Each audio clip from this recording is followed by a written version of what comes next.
Hi everybody, this is Nancy LT Hamilton. Welcome to my studio again. This video we are going to be creating two different beads.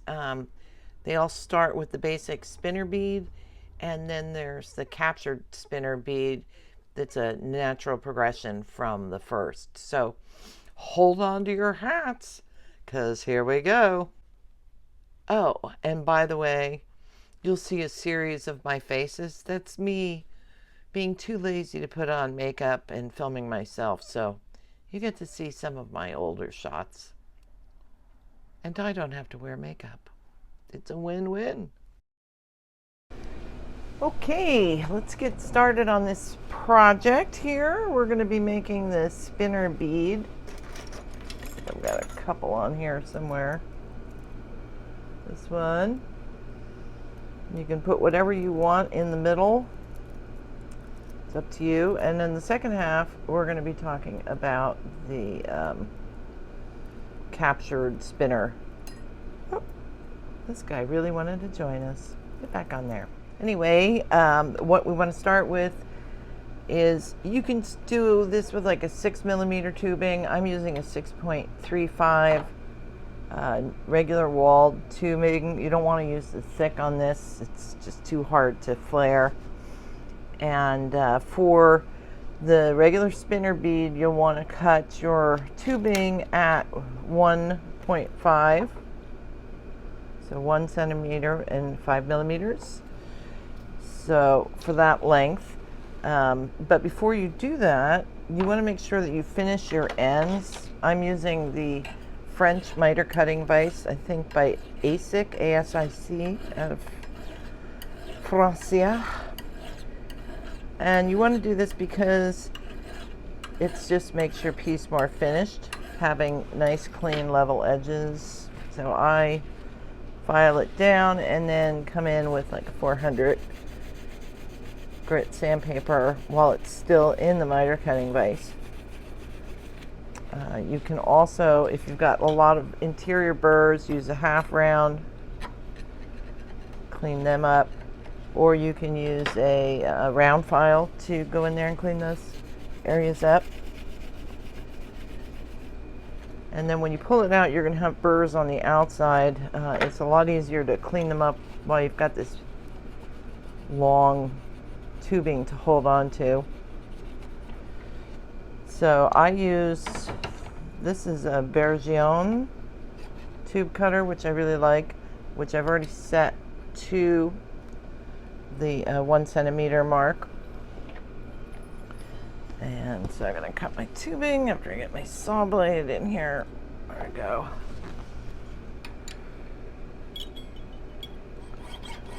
Go ahead and cut your piece. I like to turn the tubing, well, you can barely see it, if at all, but I like to turn it as I cut. I don't know why, it just seems like it's easier to cut, especially after I get in. Right now, cutting on the surface, and you might want to switch your saw blades out. They lose their sharpness after a few sawing things passes. Getting there. I hate cutting tubing. All right, and then what I want to do here is do the same thing that I did with the other end of the tubing in the miter cutting vise, and clean this other end up. And then when I'm done with this, I'm going to go and anneal the tubing so it's nice and soft for the next step. In the last section of the video, I said I set my tube cutter to 1 centimeter. That's because I'm making two different beads because they both have the exact same start. So what you want for the spinner one is a 1.5 centimeter piece of tubing, and for the captured spinner you want a 1 centimeter tubing. Okay, just to make that very clear here. I've got my annealed tubes You want to go ahead and make jump rings of fancy wire or twisted square wire or just plain thin rectangular, regular jump rings. Anything will work in here. I have got a variety of different ones here that I'm going to be using. So I'm going to show you the process for making the spinner ring, but remember the captured spinner ring, the beginning is exactly the same. So we'll do that now. My favorite tool for this is a plumb bob. Pretty inexpensive, anywhere from like $7 to $10. And it works really well because it's got a wide graduated cone to it, as opposed to, I don't know, I don't have anything in front of me, something that is more of a sharp graduated cone. If you do these more sharp ones, the beads get stuck on them and you will not be a happy camper. Another tool you can use, this is from, and this is way expensive, this tool, but if you happen to have one, it's a bezel punch. That'll work. And I don't know what this thing is, but this will work. So you want a nice fat cone is what you want with a thin tip. What you also want to do, especially on the smaller bead, is be really careful about when you start making this flared, it gets shorter and shorter, and this tip can cut into your bench block. So either use a round draw plate or a what is it? It's a drill gauge to punch in, and I'll be showing you down the road, but basically your point is going to end up in one of these holes instead of doing it on here, because otherwise you'll wreck your block.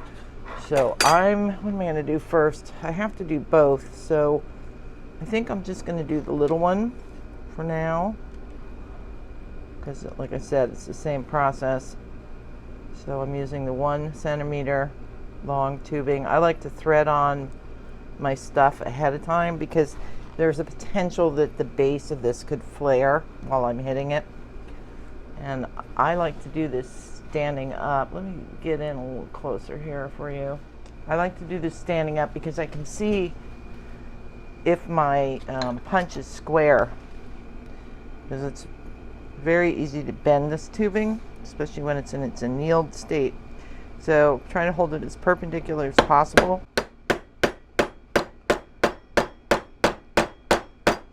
You can turn it, and not a bad idea to do that because we do not hit evenly all the time. And then you want to turn it over. Careful if your little jump rings don't fall on the floor. And do the other side. Also, you might want to check at this point how close that tip is. And it's getting really pretty dang close. I think one more hit and I've got to move.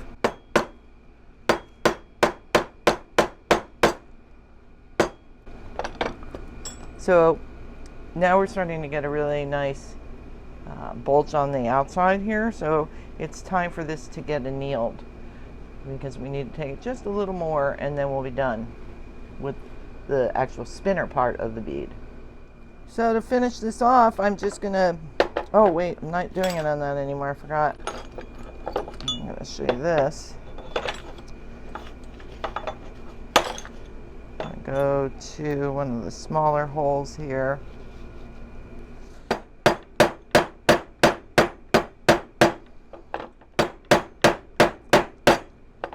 So besides finishing, that's the spinner bead, and I'll show you finishing at the end of the video. But that was pretty dang simple, huh? The trapped spinner bead takes a little more work, but it's not that much more. It's very exciting. Every once in a while, for some reason, the part that was on the bottom gets flattened out. So if that happens, we can just go with it. It's very similar to the process for making the trapped spinner. So you want to look at this, like here you can tell this is the high side here. So the flat end of a hammer, you just go ahead and tap it down so it's even, and then you can tap this down too. Turn it frequently.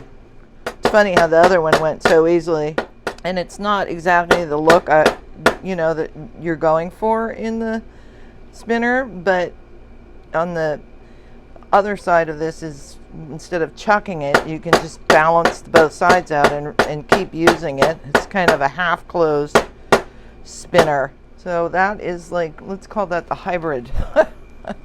It's not exactly, oh, this is the trapped, this is the hybrid, and the ones I showed you before are the conical ones. So I'm going to show you the Trapped Spinner Bead final steps next.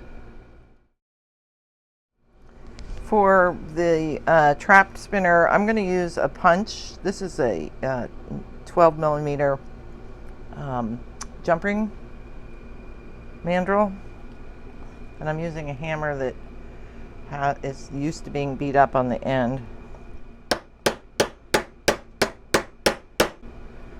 Go ahead and turn. I can feel it giving way underneath. Go flip it over.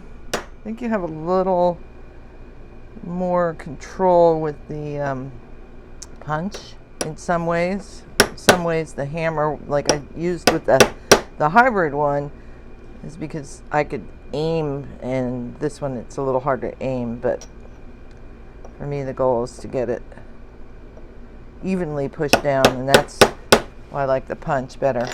Okay, and for the last part, you can stop here if you want, or you can go into the dapping block using my flat face hammer. The dapping block, because it has curved sides, is kind of pushing the tubing up over the sides. One more time over here. And now things are pushed up around the edge.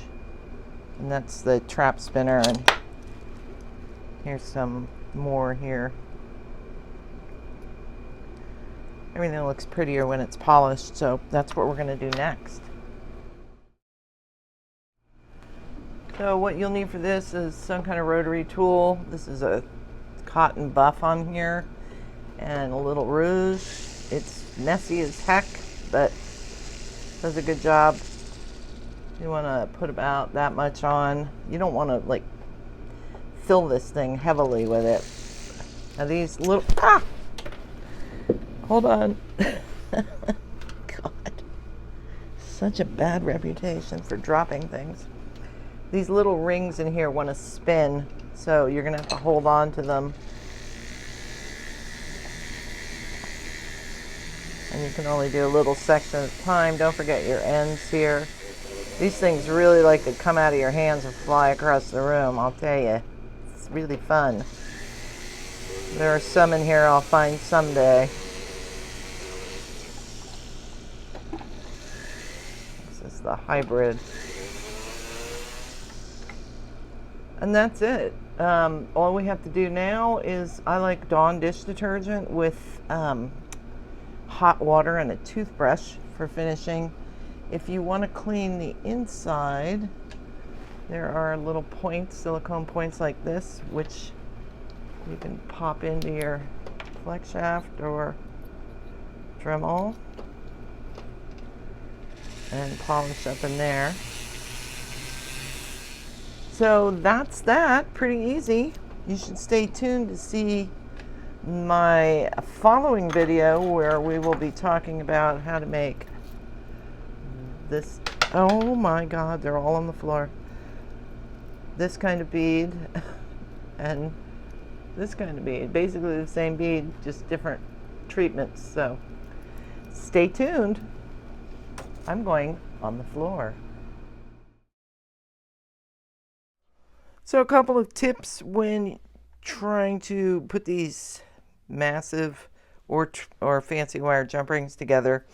The fancy wire jump rings have a tendency to unravel, especially right when you're ready to solder. I don't know why. So I would open them up and I would put a little piece of solder on each end, like I did with this one here. And that way what you're going to do is you're going to end up soldering these wires together so they're not going to unravel at one edge. You can also, after you've done the solder, put them together and run a saw blade through here, and that'll clean up any weirdnesses or if there's any extra solder at the seam. So that's with those. On these big guys, I would anneal them, which I haven't done. Never listened to my own advice. But use big pliers if you've got them, because these are hard to push together. You want to push and twist back and forth at the same time. I cut these with the my clippers, so I've got a weird little edge in here. You can run a saw blade through here too and cut that with that. But you can also, if you can't really get these closed, you can always use your steel block and your steel hammer and tap down this top seam, pushing the two elements together, because these can be re-rounded after soldering on a bezel mandrel or other small mandrel like that. So those are the jump ring tips. So while your tubing is in the pickle pot, you can make some fancy wire. I'm using an electric drill. You can use a hand winder. You can use jump ring winder, using serrated edge pliers, and I've got 3 pieces of 22 gauge fine silver in here. Just twisting. If you're going to make fancy wire for this, one note is that if it's made out of silver and copper or silver and brass, it's really hard to solder them together because they have different shrinkage rates, and they end up, one will be open while the other will be closed. Usually the silver is open. Okay, we have come to the end of the video. Thank you for hanging out with me. Hope you learned something new and exciting, and you go make one of these for yourself. Don't forget, I've got a video on how to make this type of bead. Where's the other one? And this type, and it's basically the same bead with slightly different stuff going on. I'm also going to show you a video, or make a video on making a magnetic tube clasp like this. I'm not going to make it just like this because this is someone else's design, so that's a no-no. But anyway, it's a really great project, and you can make tons of these, make a great necklace. A little heavy, but worth its weight in silver. So thank you for joining me today. This is Nancy L.T. Hamilton saying, ciao Bella. Almost forgot. Don't forget to like and subscribe. Turn on those notifications so you know when the videos are coming. Take care. Bye. Again.